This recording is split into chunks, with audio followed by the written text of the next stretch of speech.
यहाँ वाणी का उद्भव हो रहा है,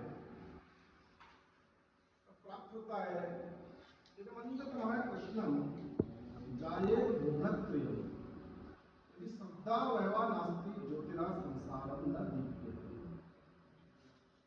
संसार में प्रकाश जो प्राप्त हो रहा है वो वाणी का ही प्रकाश है, और वाणी के माध्यम से ही हम अपने विचारों का, अपनी भावनाओं का संप्रेषण अन्य व्यक्ति तक कर सकते हैं।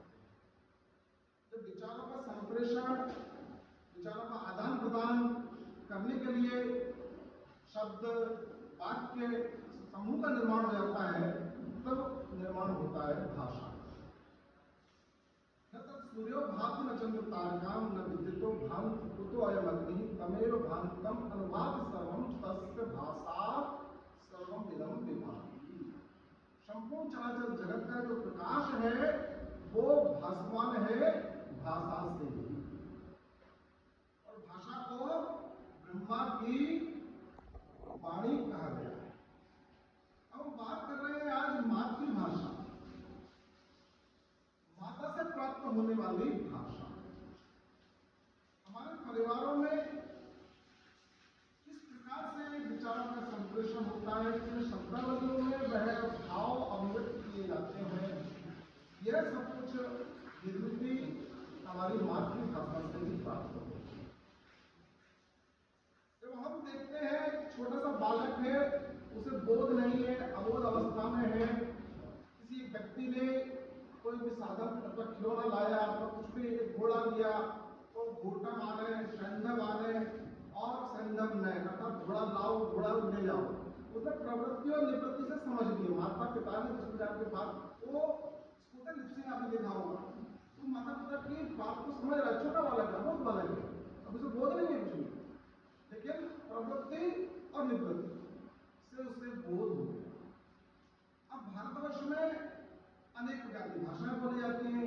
हम भाषा परिवार को भी पढ़ते हैं, भारतीय भाषा परिवार में बहुत सारे विभाजन भी किए गए हैं।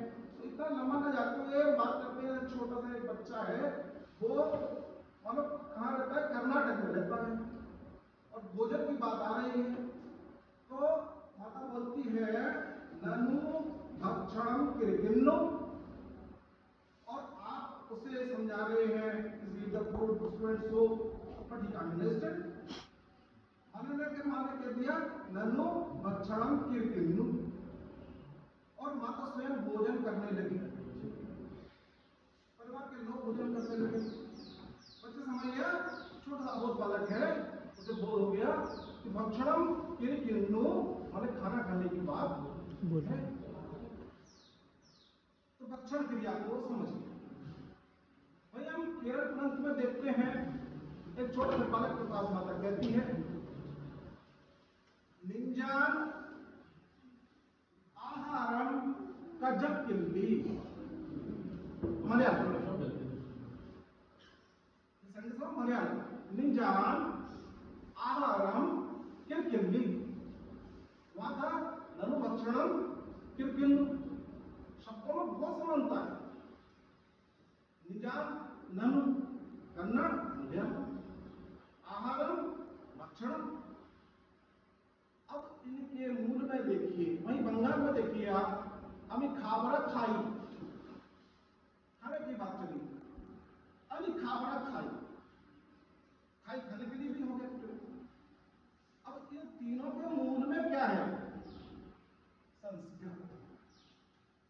अशन क्रिया भोजन क्रिया के लिए भक्षण भी हम कहते हैं, आहारम भी कहते हैं, खाने के लिए खादामी भी कहते हैं। तो मूल में क्या था, संस्कृत। तो संपूर्ण भारतीय भाषाओं की, अनेक अनेक यूरोपियन भाषाओं की जननी जो है वो संस्कृत। अब आज भारतीय भाषा परिवारों की, भारतीय भाषाओं की बात कर रहे हैं, विश्व भाषाओं की बात कर रहे हैं, तो यूरोपियन भाषा में भी लैटिन प्रकार की, तुर्की, विभिन्न प्रकार की भाषाओं की जननी संस्कृत है। तो भारतवर्ष में हम सभी को विभिन्न विभिन्न भाषाओं को जानना भी चाहिए और अपनी मूल भाषा का सम्मान भी करना चाहिए।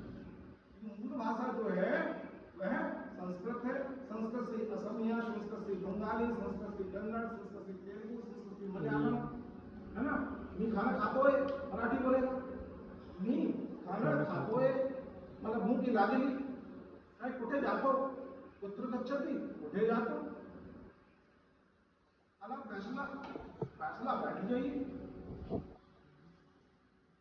इसी प्रकार से शब्द जाता है, हमारे यहाँ द्विता शब्द था, द्विता बिकम द दुख्तर एंड दुख्तर become the daughter, word come and word returns, वहां गया द्विता इट मीन्स बेटियां, और इट बिकम द दुख्तर, और दुख्तर बिकम द डॉटर। नैवेद्य अस्ति अत्र, नैवेद्य भोजन के लिए प्रयोग किया था, नैवेद्य बिकम द नेवेडा इन रशियन, एंड नेवेडा become the restaurant in English. इस प्रकार से भाषा हमारे यहाँ से विश्व में गई और उस भाषा का विभिन्न प्रकार से स्वरूप, परिष्कृत स्वरूप प्राप्त होता है, हमारे प्राप्त हो रहा है। यम वेदे पर्वंता पृथ्व्याः अयम यज्ञ नश्यनाभि अयम स्वमो कृष्णो अस्वस्य देता ब्रह्मायम वाच्यम परमम व्योम। इस परम व्योम में विद्यमान भाषा जो प्रकाश की कारक है, उस भाषा को हम सब जाने, इससे प्रकाश से प्रकाशित हो, इसी शब्दों के साथ में आप सब